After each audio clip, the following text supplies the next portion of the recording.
Le Parlement européen a voté le paquet asile-immigration. Les écologistes se sont opposés à ce paquet, mais suite à ce paquet, il va y avoir d'autres sujets qui concernent les questions d'asile-immigration. C'est le vote de la décharge sur le Fonds européen de développement.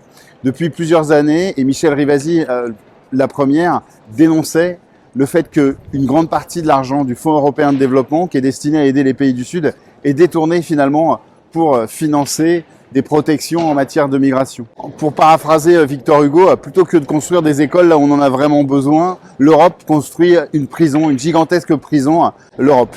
Pour vous donner un exemple, aujourd'hui, le Fonds européen de développement, il permet de financer la police en Libye pour l'armée, pour envoyer dans des conditions catastrophiques les migrants qui arrivent en Libye et financer les conditions de vie de ces migrants. C'est pas possible. C'est contraire aux principes qui sont énoncés par l'OCDE et c'est contraire aussi aux principes de l'Union européenne.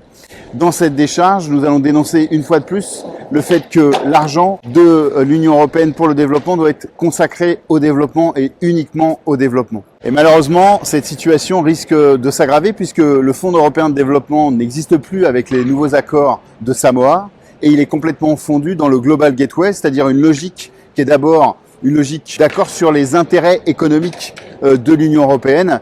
Et donc ces intérêts économiques sont souvent liés avec des priorités pour stopper les migrations. Il ira sans doute de moins en moins à l'aide à ceux qui en ont vraiment besoin. Le meilleur moyen de protéger les populations des pays les plus pauvres, c'est de les aider. C'est de les aider pour le développement économique, pour l'éducation, pour avoir accès à la nourriture, la souveraineté alimentaire. C'est absolument pas de renforcer la forteresse européenne. L'argent du Fonds européen de développement doit aller vers le développement des pays qui en ont le plus besoin.